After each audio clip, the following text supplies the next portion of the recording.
Hola, vamos a ver ahora si ahora sí se escucha. Vamos a invitar a Gaby, a María Daniel.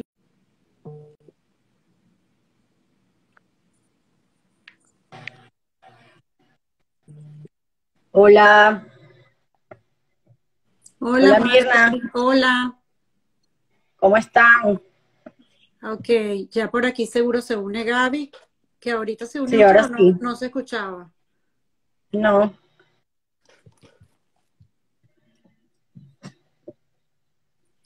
Gaby, ¿nos ves? ¿Nos escuchas? Ahora sí se escucha, pero no veo a Gaby. Valeria.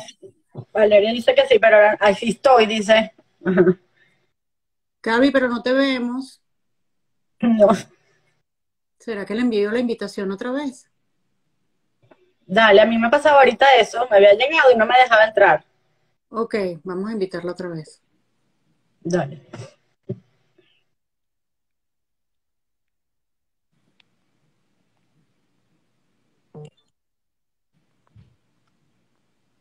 Ah, pero es que me sale como que ya está invitada. A ver,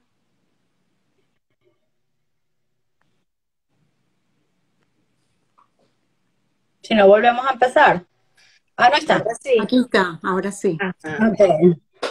Hola Gaby, ¿Cómo bienvenida. estás? Gracias, bueno, gracias por la invitación a este tema tan pertinente. Bueno, Ujú. ustedes siempre tocando temas súper actuales, ¿no? Y necesarios. Ay, sí, Bueno, ahora este tema tratamos. de la guerra que a todos nos tiene muy preocupados, ¿no? Ujú. Así es. Tratamos de seguir el trote de los acontecimientos. A veces llegamos un poquito después, pero bueno, es que son muchas cosas también de las que hay que hablar, ¿verdad? Con la comunidad. Así es. Claro. Sí, llegará un Ujú. momento que tendrán que hacer esto semanal. Bueno, pues sí, si fuera por las necesidades que tenemos, pues sí. Exacto. Bueno, les presentamos para los que no saben quién está con nosotros hoy, una querida amiga y colega, psicólogo clínico y psicoanalista de la sociedad, que bueno, nos dio el honor de acompañarnos hoy para hablar, como estamos diciendo, de un tema muy actual que nos preocupa y que iremos viendo como diferentes matices, ¿no? Además. Ujú, Además. exactamente. Los niños y la guerra. Vamos a ver de Así qué es. tipo de guerra estaremos hablando hoy, ¿verdad? Sí, Exacto. claro, y quizás por allí podríamos empezar, porque Ujú, uno dice, bueno, la guerra de Ucrania, que es la que está ahorita, bueno, sí, invadiendo las noticias, por decirlo sí, así, ¿no? Pero es Ujú. la que está sobre la palestra, pero podríamos pensar en todas las guerras que hay, todas las guerras que ha habido, es un ujú, tema actual, pero Ujú. además atemporal. ¿Cuántos niños han sido víctimas de guerras? Estamos hablando de la guerra de Ucrania, Palestina-Israel, Afganistán, ujú. El Salvador, Ujú. la guerrilla colombiana y también las guerras entre lo que llamamos en Venezuela las superbandas, ¿no? O sea, Sí, guerras Así es. que enfrentamientos armados, conflictos armados que están continuamente eh, ocurriendo. Algunos los hemos ujú. visto en la noticia, pero esto es una cosa de todos los fines de semana en muchos lugares de nuestro país, ¿no? Entonces, Sí, bueno, estamos hablando de muchas guerras, exactamente. Ujú. atemporales y Aunque no universales. todas son mediáticas, ¿verdad? Que ahí es donde está el tema también. Claro, exacto. O sea, que algunas están, Ujú. bueno, más cubiertas por los medios que otras, ¿no? Pero sabemos que esa es la realidad. Y bueno, hay otros tipos de guerras que no son estas guerras convencionales. De hecho, hay dos definiciones de guerra. Ujú, Una que son las luchas armadas continuas, compuestas por varias batallas entre dos o más, bueno, bandos. Y ujú, la otra es también una lucha continua entre dos personas o más. Entonces, ujú. bueno, también podemos hablar de las guerras familiares, o sea, los niños víctimas de otros tipos de guerra, pero también Ujú, están las guerras Ujú. psicológicas, que no son los conflictos armados, sino quizás una de las guerras más peligrosas de hoy en día, porque es de las que menos nos damos cuenta claramente, ¿no? La que pasan así es. Así es. más por debajo de la mesa, pero que están allí y que son importantes. Entonces, bueno, eso sería como lo primero a decir, vamos a hablar de todas estas guerras. O sea, Ujú. en lo que estamos diciendo, estamos incluyendo todo esto, que son macros y micros guerras. Allí entonces, bueno, vamos a otra división, que es a los grupos de niños frente a la guerra. Los niños Ujú. que viven la guerra directamente, o sea, que están en medio del conflicto armado, que bueno, que estaba leyendo unas cifras de esta organización, se me fue el nombre ahorita, defiende, Save My Children, salva a mis niños, ¿no? Cuida a los niños. Y decía que 420 millones de niños viven en guerra. Y que Imagínate tú. 129 No es millones de poca ellos, cosa, ¿no? No es poca cosa. no lo es, y que Ujú. 142 de ellos, de millones de ellos, viven en, en, en lugares de alta intensidad de guerra. Entonces, Ujú. bueno, estamos hablando de cifras importantísimas. Y esto las que están registradas. Exacto. Porque eso, ahí seguramente no entran las guerras no convencionales, las Exacto. guerras que vivimos en Latinoamérica, en Venezuela, en las barriadas venezolanas, en las favelas brasileras, o sea, porque esto también no es único de nuestro país, estos otros tipos de guerra, ¿no? Entonces, Ujú. bueno, los que viven directamente la guerra y los que la viven indirectamente. Ujú. Los niños que se enteran de la guerra, que también, bueno, puede generar mucha angustia Ujú. y quizás es como para los que nosotros estamos, bueno, interesa hablar de los dos grupos, a los que están allí, que viven, los que están bajo el conflicto y directamente viven. Uno, Ujú. deserción escolar, o sea, o interrupción de la escolaridad. Ujú. Dos, migraciones. Tres, bueno, escasez de alimentos, productos y necesidades básicas, ¿no? Ujú. Duelos, pérdida Ujú. de algún familiar. Si por ejemplo, uno de los familiares ha ido a la guerra, bueno, hay una pérdida allí importante, ¿no? Sí. Eh, bueno, el trauma, Ujú. eh, el impacto, que esto a lo mejor uno no hace tanto caso a esto, pero el impacto visual y auditivo Ujú. también, o sea, el reporte de muchos niños cuando se les ha entrevistado que han estado en conflictos armados, una de las cosas que más refieren es el terror que les produce los sonidos. Después, Ujú. incluso cuando Claro. están ya en zonas seguras, ¿no? Eh, Sí. bueno, pero por otro lado, los que la viven indirectamente sufren, al igual que los que la viven directamente, bueno, impacto, miedo, confusión, incertidumbre, y ahí es Ujú. donde nosotros tenemos que abordar. Y no nosotros como psicólogas o psicoanalistas, sino nosotros como adultos. O sea, Ujú. adultos Ujú. capaces de darles un espacio a estos niños para poder digerir lo que están viviendo, ¿no? Ujú. Así es, porque estamos hablando de ansiedades muy intensas, Gaby, lo estaba pensando ahorita, ¿no? Como ansiedades de muerte, de muerte. principalmente. Así O es. sea, porque todas esas áreas que tú dices que están afectadas refieren irremediablemente, pues directamente a la estabilidad psíquica de los niños. Claro, O sea, claro. no es cualquier cosa lo que se está también como movilizando ahí, ¿no? El tipo de ansiedad que se moviliza y las implicaciones que tiene, ¿no? Claro, de los niños y de los adultos que lo rodean. Claro, Claro. también. Sí, Claro. y es lo que tú dices, o sea, la angustia es de muerte, de aniquilación, Ujú. que Ujú. Exactamente. además, que esto es otra cosa importantísima de la que también a veces como no la consideramos. Bueno, que la exposición al estrés tóxico continuo y continuado produce un cambio en la arquitectura cerebral.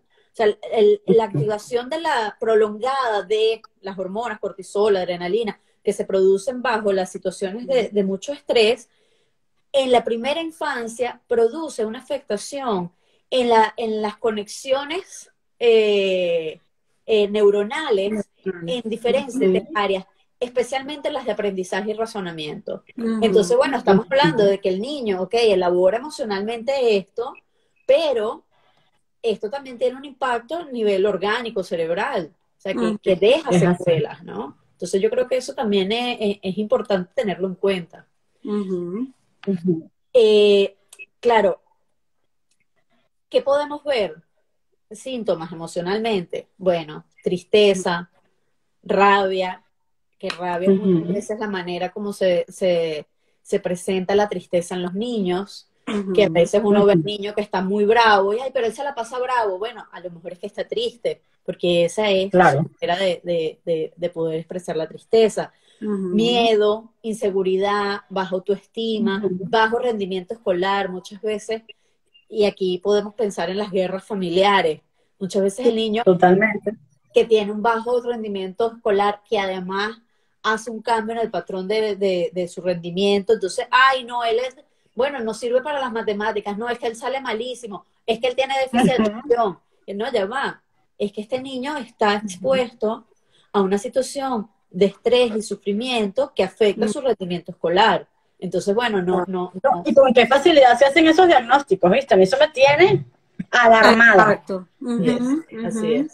Totalmente. Le ponen etiquetas a cualquier niño como un checklist superficial, y no piensan en los procesos que están implicados emocionalmente detrás de esa sintomatología, que no todo es lo mismo, aunque parezca lo mismo, no todo es lo mismo, ¿no? Exactamente, y que a veces un niño puede tener todos los síntomas, bueno, de librito, de, por ejemplo, un trastorno de déficit de atención, pero que cuando tú abordas la parte emocional, te das cuenta que estaba haciendo síntomas, pero que no realmente no había tal cosa como un déficit de atención allí, ¿no? Sino que tiene un correlato emocional, exactamente.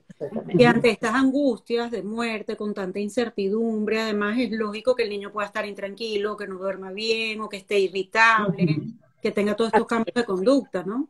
Esa es otro de los síntomas importantísimos, los terrores nocturnos, las pesadillas, el insomnio, que también el cambio en el apetito, o sea, el niño empieza a comer más o el niño empieza a comer menos, ¿no? O sea, yo creo que esas cosas son muy importantes tenerla en mente.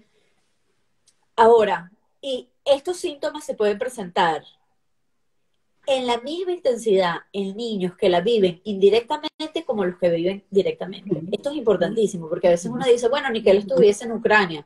Sí, pero es que la idea de que, o entonces discursos de algunos adultos que, bueno, tú con ese sufrimiento, imagínate los niños de Ucrania cómo estarán. Ajá. Terrible, pero eso es un clásico, sí. Ahora los niños de Ucrania sirven para todo, para que todos los niños se controlen y hagan todo lo que deben hacer. Exacto. Entonces, el hecho de que un niño no lo viva directamente no implica que no pueda presentar estos síntomas, porque es que el trauma se puede presentar igual. Porque, bueno, claro. Y ahora que estamos dando ese ejemplo de los papás, cómo pueden de repente darse cuenta de hacer un mal uso de eso, pienso que otra cosa que pasa, incluso hasta más para los que lo ven desde afuera, los que no lo viven directamente, es la culpa, ¿verdad? Porque como yo, privilegiado, que no estoy allá, mientras estos otros niños están sufriendo todas estas cosas, y cómo el manejo del entorno también puede alimentar eso, ¿no? O inocularlo. Bueno, que se ve mucho con la alimentación, ¿no? O sea, como que cómo vas a dejar el plato de comida allí cuando hay tantos niños muriéndose de hambre en todo el mundo. Exacto. Exacto. Sí, el plato de comida que se comió él, se lo iban a dar igual, ¿no? Pero, sí. Pero bueno, sí. Bueno, pienso en, por ejemplo, una cosa, por ejemplo, en relación a esto, cuando los niños se enfrentan a esto, además de las angustias aniquilatorias que hablábamos, también en niños se conecta con bueno, todos tenemos aspectos crueles, aspectos agresivos, destructivos, cuando somos muy pequeños, ¿no? Y uno, en la medida que también el niño va creciendo, se va alejando de esta crueldad para vincularse más con el amor, con la empatía, con la compasión, con otros sentimientos. Y Ana Freud decía dos cosas muy, muy importantes, ¿no? En relación a un libro que ella tiene, si lo pueden buscar, publicado en 1948, o sea, en plena guerra. Se llama Los niños en la guerra, o Los niños de la guerra, no recuerdo ahorita, pero ella decía, a los niños durante las guerras hay que prestarle con mucho más esmero, como más atención y protección que en tiempos de paz. O sea, si uno se esmera en tiempos de paz, en tiempos de guerra esto se tiene que duplicar. Pero además decía que esto es necesario para poder ayudar a los niños a elaborar sus impulsos crueles, alejándose y cuestionando los impulsos crueles a los que están expuestos. Porque una de las cosas que puede pasar es que el niño, frente a estas guerras, frente a este horror, se sobreadapta. Y la sobreadaptación no significa que el niño realmente lo ha digerido emocionalmente, que esto no está representando algo emocionalmente para ellos, sino que, bueno, esto ha persistido por un tiempo, no se ha podido dar una elaboración emocional, la vida tiene que continuar. Nos ha pasado a todos frente a situaciones estresantes, situaciones de país, por ejemplo, ¿no? Donde, bueno, uno dice, bueno, tengo que continuar la vida, ¿cómo hago? Entonces hay una especie de sobreadaptación. Pero esto está quedando como un caldo de emociones allí en el fondo. Entonces, ¿qué puede pasar? Bueno, y aparecen las somatizaciones, que no las hemos mencionado. La somatización también es una expresión un poco de eso que tú estás diciendo justamente. Exactamente. Entonces aparecen las enfermedades, aparece la naturalización de la violencia, o sea, la violencia se hace una cosa normal, la banalización del mal, aparece, bueno, la pérdida de impacto y horror, porque cuando uno ve estas escenas, cuando uno ve el horror de la guerra, bueno, el sentimiento de horror hace que uno se aleje de sus sentimientos de crueldad, ¿no? O sea, uno se sigue impactando y habla de que hay algo en ti que rechaza la violencia. Exacto. La deshumanización de la víctima. Entonces, bueno, pasa, yo trabajé por muchos años en el hospital, como ustedes saben, y pasaba muchas veces que habían discursos, no, bueno, que yo pasé, bueno, pero entonces pasé por ahí y acababan de matar a fulanito, el vecino, y bueno, ellos pasaron y el cadáver estaba ahí como una cosa deshumanizada, ¿no? Sí, como un objeto. O por ejemplo, recuerdo, yo presenté un trabajo hace unos años en una jornada de niños, donde hablaba, bueno, de cuando se entrecruzaba el sufrimiento que uno estaba padeciendo con el sufrimiento social, ¿no? Que padecíamos analistas y pacientes. Y una de las viñetas que traía en ese trabajo era justamente un niño en el hospital, que la madre lo traía, porque me decía, este niño, cada vez que empiezan los tiroteos, le da como un ataque de pánico, se mete debajo de la cama. O sea, yo no entiendo por qué se pone así. Y yo me preguntaba, no entiendo. No, yo no entiendo por qué tú no puedes entender que se pone así. Claro. O sea, yo creo que esa es la reacción natural pero claro, también, pero no puedo juzgar a esta señora porque realmente ha tenido que sobrevivir y sobreadaptarse a esto. O sea, si están haciendo tareas, cosas, empieza el tiroteo, bueno, ya esto es parte de una cotidianidad. Entonces, y se armaron unas defensas para que la ayuden a sobrevivir en un ambiente así, pues. Exacto. Entonces ella estaba muy preocupada de que este niño no pudiese adaptarse o sobreadaptarse a este medio que es su cotidianidad. Entonces, bueno, sí, lo que a mí me parecía como, bueno, la reacción natural, bueno, no lo era pensando en esto que estamos hablando de la sobreadaptación en estos contextos, ¿no? Tal cual. Fíjate una cosa, Gaby, que me parece importantísima subrayarla, que es que resulta que el tema de la guerra es como que está de moda, digamos así, en términos de el impacto puntual de esta guerra. Exacto. Pero fíjate que tú estás hablando de casos del hospital universitario de hace un montón de tiempo, y te escucho y recuerdo un poco el trabajo que estábamos haciendo muchos miembros de la sociedad, con la comunidad y la Fundación Carlos Delfino, cuando fue la época del coqui, y cómo La Vega estaba amenazada. ¿Te acuerdas, Mirna? Claro. Esos eran los relatos. Esos eran los igualitos. Relatos, tal cual. Y estamos hablando del año pasado. Así es. Exacto.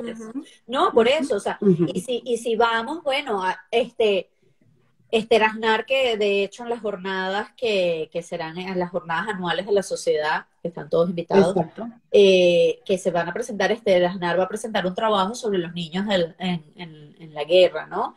Y ella ha Exactamente. escrito, bueno, lo conversaba con ella el otro día, imagínate, desde Bosnia, pasando por Ujú. otro montón de guerras, pero también de las protestas, por ejemplo, en el país. Ujú. O sea, y cómo esto se vivía para los niños también, bueno, y para nosotros, como unos Ujú. conflictos armados importantes, o sea, una guerra. Entonces, ¿cuántas historias de niños nos llegaban al consultorio en ese momento? Bueno, Ujú. de niños aterrados porque sus padres iban a la protesta y era como irse a exponer a la guerra, o el hermano mayor, Tal cual, los que perdieron tal cual. familiares, o sea, entonces, Ujú. sí, estamos hablando, por eso yo decía, esto es atemporal, desgraciadamente. Ujú. Sí.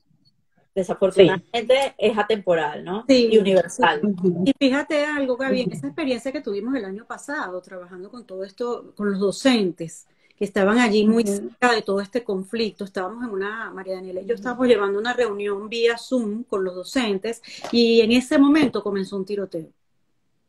Horrible. Pues, Ujú. entonces, hablábamos un poco Ujú. de lo que ocurría cuando pasaba eso y estos docentes estaban dando clases, por ejemplo, que la tendencia de muchos Ujú. docentes era a seguir dando la clase como que si no estaba pasando nada. Ellos sentían que si Exacto. actuaban así, los niños no se iban a dar cuenta o no le iban a transmitir mucha angustia, pero todo el mundo Ujú. estaba aterrado porque ellos estaban dando una clase de matemáticas con un tiroteo afuera. Entonces, Tal ¿qué cual. Así mismo. decirle a los padres, un poco nosotras canalizábamos esto también con los docentes, de que hay que abrir el espacio para hablar? Y a ellos les aliviaba Ujú. mucho cuando nosotros les decíamos, bueno, ustedes pueden decirle a sus alumnos, yo también estoy angustiado, yo también estoy muy Claro. asustado, vamos a protegernos. Ujú. Entonces, ¿qué Exactamente. tipo de Ujú. respuesta le podemos dar a los niños o cómo podemos actuar por acá? También hacían un poco esa pregunta, ¿no? Déjame ir para atrás. Ajá, que nos preguntan por acá, ¿qué podemos entonces hacer los adultos para proteger a los niños de todos esos síntomas nombrados? Ocultarles que hay guerra. Ujú. ¿Cuál es la No, verdad? Ujú. Ujú, no. Claro. Sobre todo, no ocultarles que hay guerra, porque ujú, ellos igual Ujú. lo van a saber. Eso, o sea, nos exacto. hacemos los locos y está el tiroteo, ¿qué le vamos a decir? O sea, Ujú. sí, la película Ujú. La vida es bella, es Ajá, hermosa, Ajá. pero es una utopía. O sea, eso sí, no va a suceder. Claro. Si pensáramos en lo que viene después del final de la película, es bueno, ¿y ahora cómo le Exacto. van a explicar que la madre se murió? ¿Entiendes? O exacto. sea, Ujú. si vemos el final más allá de esto como un cuento de hadas, te Ujú, preguntas, ¿y ahora qué Ujú. viene, no? ahora que viene. Este, mira, yo Ujú. creo que cosas importantísimas es, primero, investigar cuáles son las necesidades que tiene este niño, Ujú, observando muy bien también cuáles son las reacciones. ujú, Porque si este es un niño, si yo tengo un niño en la casa, que a lo mejor por su momento evolutivo, por algunas otras circunstancias, no está angustiado con la guerra, entonces yo no lo voy a Ujú. sentar a hablarle algo donde yo entonces estoy introduciendo una cosa que no es ujú, su necesidad, ¿no? Eh, pero, Exacto.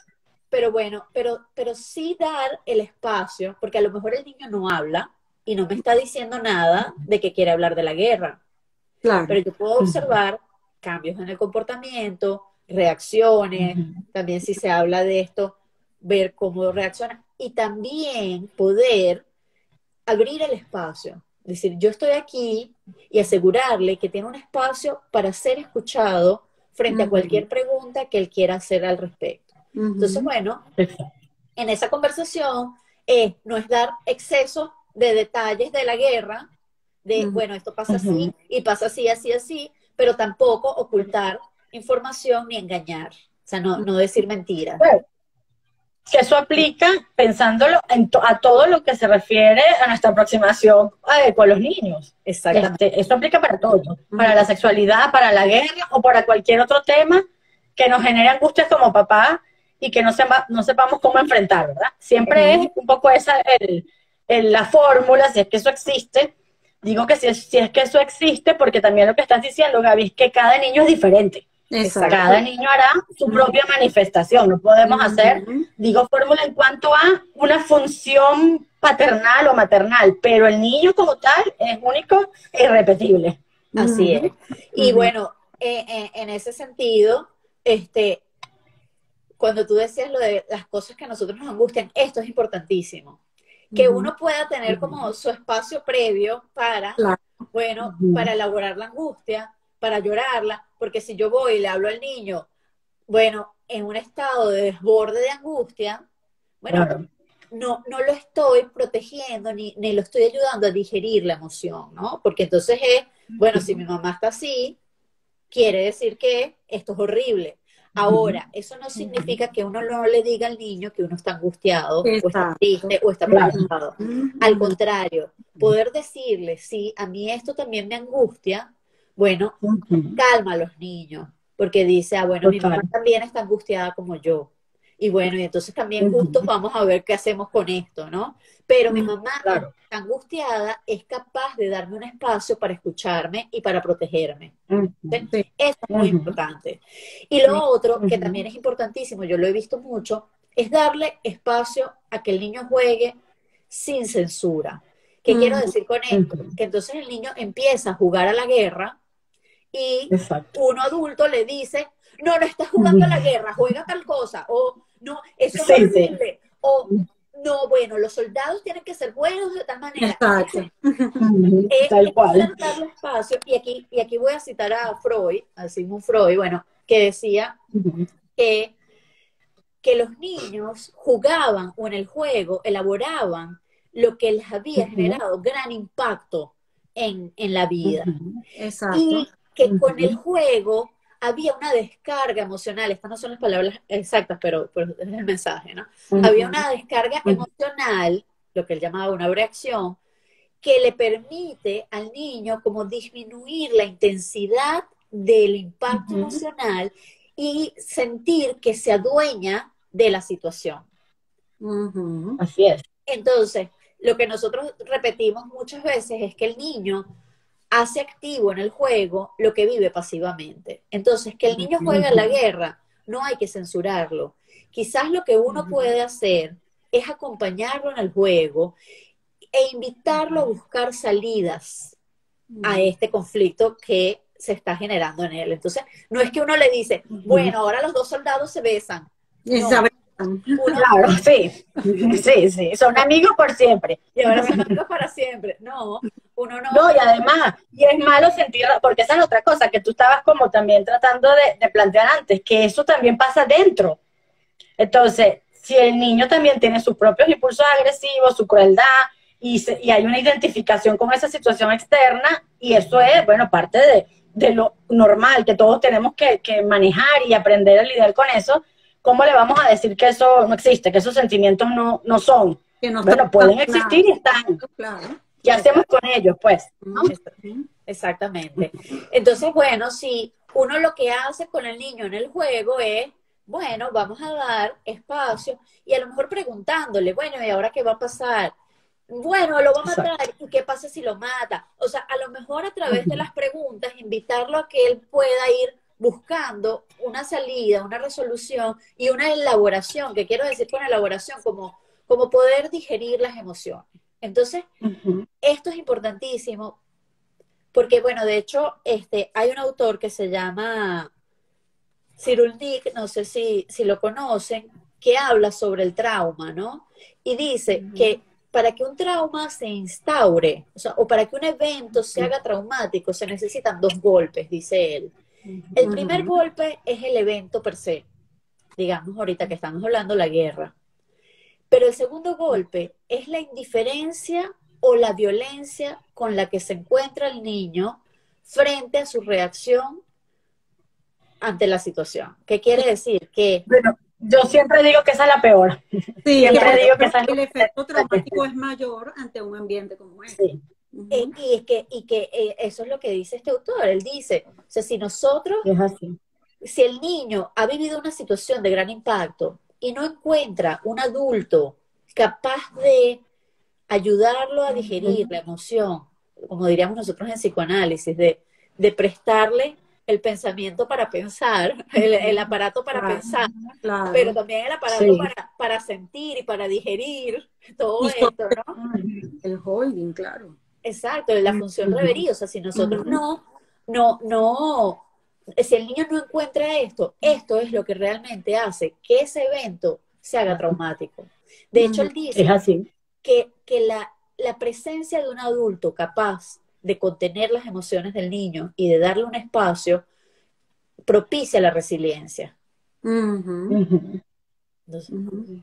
bueno, eso yo creo que es como lo principal que nosotros podemos recomendar a los padres aquí, ¿no? No sé Ujú. si hay más Claro, esa es preguntas. la que decimos ahorita, esa es la fórmula, pues, esa es la única cosa que podemos generalizar, que es la función, exacto, lo que podemos hacer como nuestra función, que también decía Winnicott, y lo hemos dicho en otro live, que no es perfecta, pero con que sea suficientemente buena, Ujú. ya Exacto, es bastante, ¿verdad? Ya hacemos una diferencia significativa, pues, en nuestros hijos.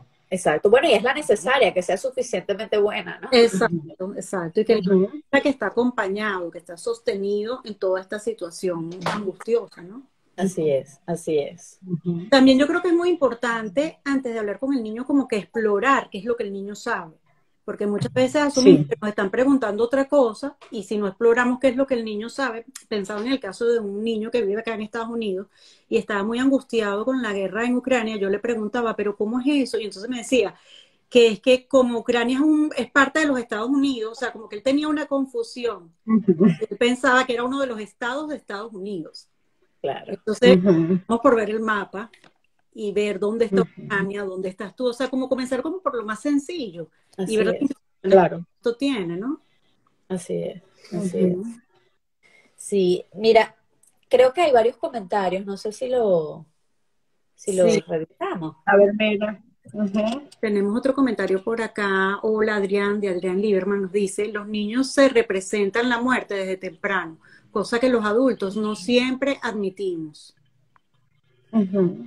Estoy de acuerdo contigo, Adrián, y esto es importante. De hecho, esta ha sido como de las grandes cosas que yo he tenido en discusión bueno, con muchas cosas que he leído o incluso con algunos psicólogos con los que lo he planteado, que la muerte, bueno, para algunos y lo que se ha pensado en la psicología evolutiva es que la muerte tiene un sentido en una edad determinada donde el niño tiene, creo que son 8 años, algo así, o sea, donde ya él Ajá, por entiende ahí.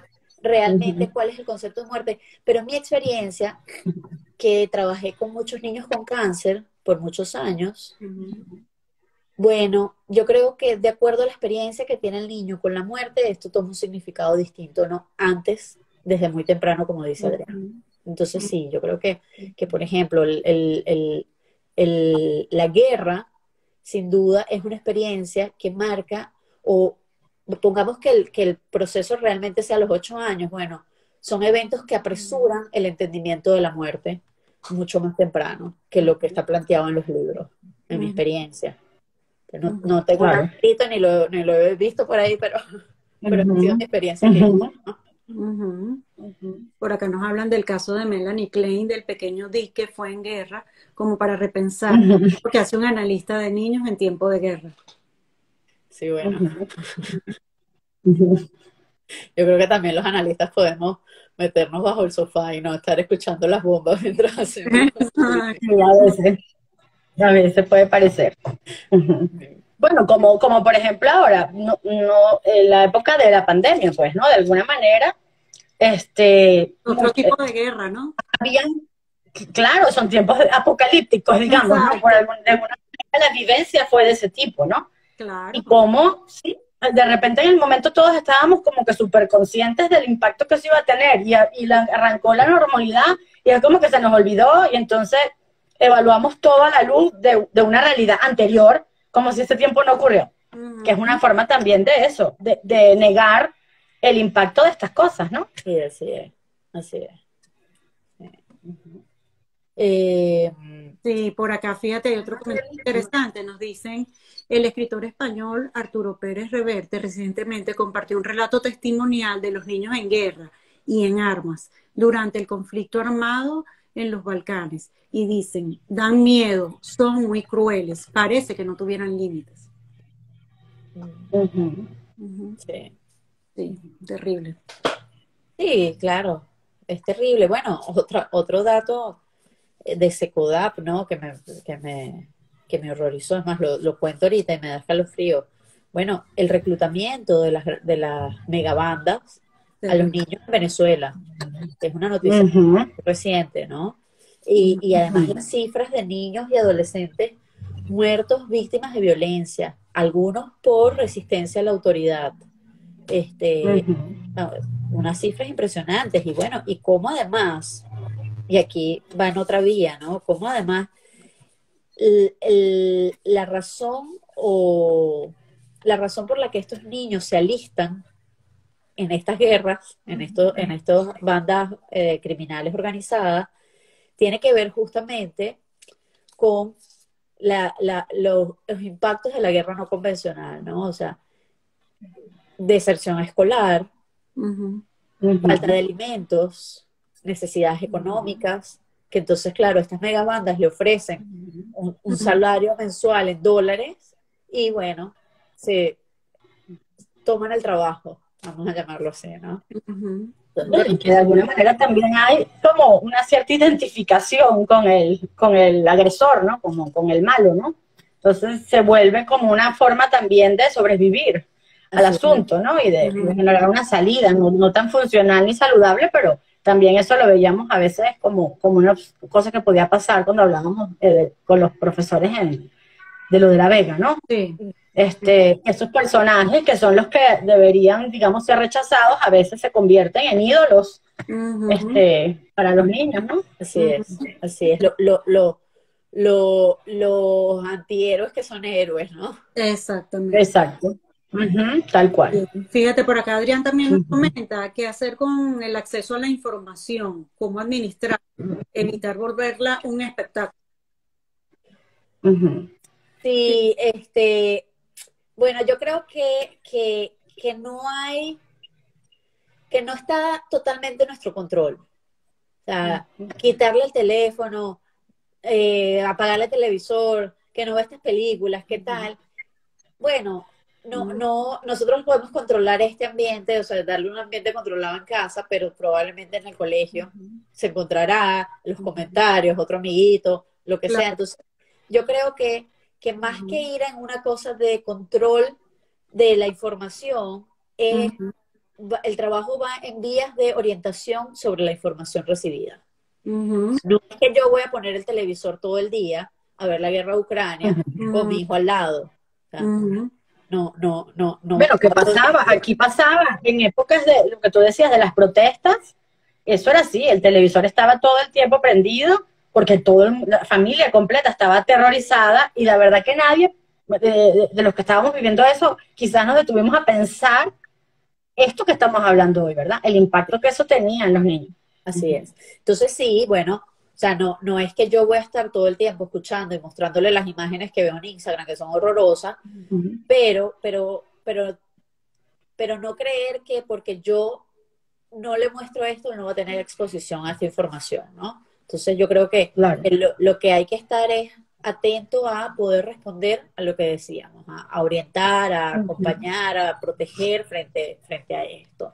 Claro, lo que pasa también es que a veces los adultos no nos podemos poner un límite en cuanto al acceso a imágenes, información, como dice María Daniela, estamos pegados del televisor y el niño anda por allí. Entonces yo creo que eso sí podemos tratar como de administrarlo un poco, porque efectivamente el niño no tiene los recursos emocionales como para tramitar lo que puede estar observando, ¿no? De acuerdo, y no solo el televisor, porque a lo mejor yo no tengo televisor y entonces, bueno, mi hijo no ve la información, pero yo no tengo límites en decir, mira qué horror esta noticia, entonces se la cuento a mi hijo, como si él es el receptor del horror en el que yo estoy viendo, ¿no? O sea, mi manera de drenar el impacto, el horror y la emoción que me genera, bueno, no va a ser con mi hijo, o sea, ese no es el receptor, busquemos una amiga y la llamamos cuando estemos a solas. Exacto. Hay una angustia entre los adultos de que entonces ya viene la Tercera Guerra Mundial, entonces ahora sí es verdad, se ha todo, y ese tipo de comentarios a veces se hacen pensando que el niño no está escuchando, no está entendiendo, ¿no? Que esto sí, por eso decía apocalíptico antes, ¿no? Pensando también en la pandemia, o sea, los tiempos apocalípticos que vivimos, así. para englobar todas las guerras. Sí, y esto es una cosa importantísima, Mirna, lo que tú acabas de decir, que es creer que los niños no entienden. Sí. Yo creo que este es el error más grande en el que incurren muchos adultos. Ay, no, él es chiquito, él no entiende. Sí. No, señores, o sea, este niño entiende desde muy chiquito todo. Entonces, todo. Que se haga el que no entiende. O que no lo entienda, pero igual queda en un estado confusional. O sea, no es que es sordo. O sea, sí, yo no lo entiendo racionalmente, pero estoy entendiendo que algo muy malo está pasando y estoy en un estado de confusión absoluta. Entonces, sí, no podemos... Y eso, Gaby, pasa muchísimo, sobre todo en las guerras familiares, ¿no? Porque nos hemos como quedado un poco en la parte social, bueno, incluso hasta política, ¿no? De los bandos políticos y todas esas implicaciones sociales y tal.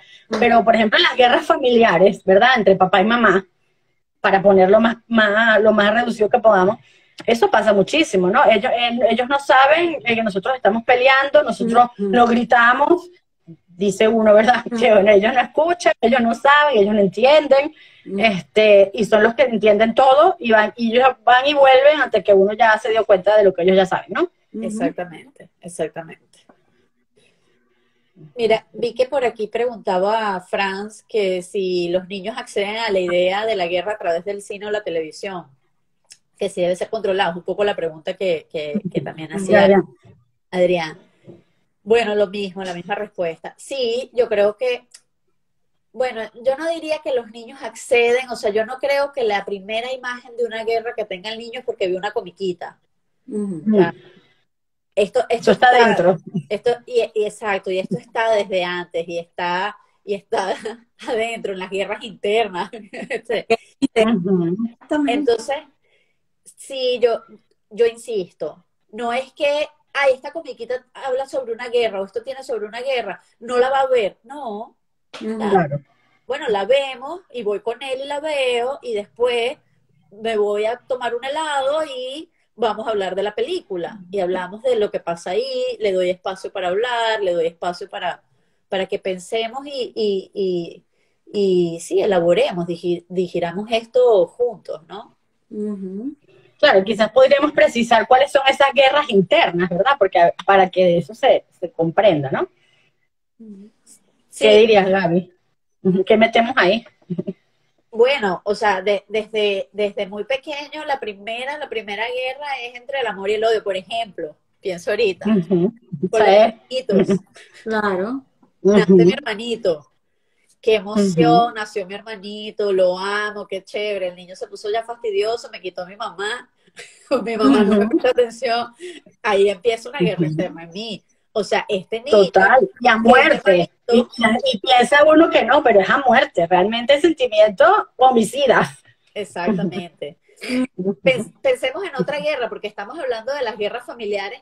Bueno, y pensamos inmediatamente en papá y mamá. Pero a veces yo soy niño, tengo un hermano adolescente, y empiezan las guerras entre mis papás y mi hermano adolescente, que está creciendo, que tienen otras ideas. Entonces, bueno, ahí yo también me enfrento a cuál de estos dos partidos me alío, ¿no? Claro.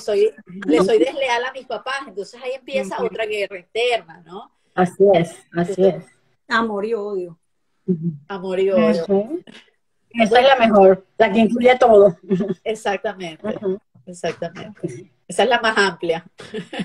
Claro, ahí podemos meter todas esas experiencias de la vida, de la infancia, ¿no? Sí, y es la más y de los padres también, hacia los niños, ¿no? También. Bueno, de hecho, por eso es que los cuentos de hadas tienen esa función, así como el juego o dibujar, tan terapéutica.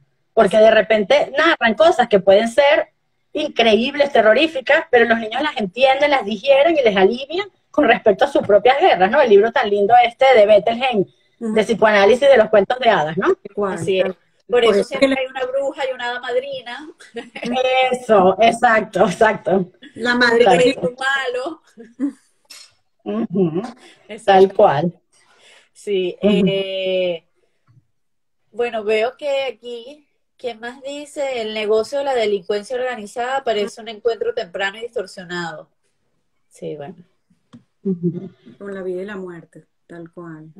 Totalmente. Claro, lo que hablábamos un poco de la primera parte del trauma, como un evento que no se puede, que te sobrepasa, pues no lo puedes digerir en sí mismo por el impacto que tiene, más después el acompañamiento no, pero por supuesto, también hay edades que son más susceptibles, ¿no? Que otras frente a estas cosas, ¿no? No niños con sus características individuales, sino también edades y momentos, ¿no? Vitales. Así es, exactamente, estoy totalmente de acuerdo. O sea, cada niño de acuerdo a la edad y a sus circunstancias y a sus características individuales lo va a vivir diferente. Así es. Sí. Bueno, hay una frase que yo cito con mucha frecuencia porque me encanta del escritor francés Michel Leris, que dice, esa capacidad poco común de transformar el terreno de juego el peor de los desiertos. Yo creo que eso es lo que como adultos podemos como propiciar o ayudar a los niños, ¿no? O sea, que en el juego puedan, bueno, eso, transformar un desierto en un terreno de juego. Claro, y nunca dudar que si llega el caso, ¿verdad? Que nosotros observamos que hay algunos síntomas que realmente nosotros como papás ya no podemos manejar, pues se puede pedir ayuda. A veces se nos olvida que eso es una opción válida, ¿no?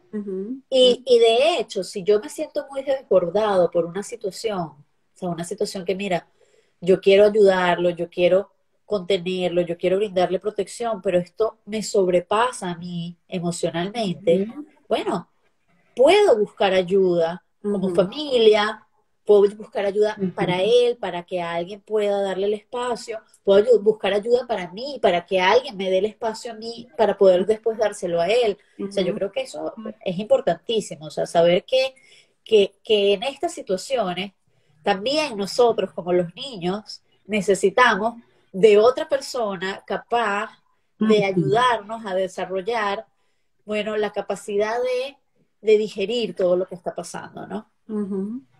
Es así, es así. Hay más preguntas, Mirna, porque yo no sé cómo ustedes son tan expertas leyendo todo eso. Yo el otro día ni siquiera sabía cómo leer. Ahí están las novelas perfectas. Después me explica. Exacto. Ajá. Estabas en guerra con el Instagram. Yo estaba peleando el otro día con eso. Sí. Mira, por acá Adrián nos comenta, la guerra entre la familia ensamblada y la de origen, tan frecuente. Total. Y en el libro nos dice que transmiten esperanza, bravo. Gracias, Adrián. Qué bueno, por lo menos un poquito. Maestro. Sí. Ajá, ¿ibas a comentar algo? Sí, no, estaba viendo otro comentario que dice, pero en consonancia con lo que escucho, me gustaría preguntar, ¿han trabajado con el procesamiento del trauma en cajas de arena, en la misma línea del juego? Bueno, sí, la caja de arena funciona, funciona igual que el trabajo con el juego, ¿no? O sea, solo que, bueno, tiene unas características particulares, unos elementos particulares, pero igual es prestarle un terreno de juego, ¿no? Exacto.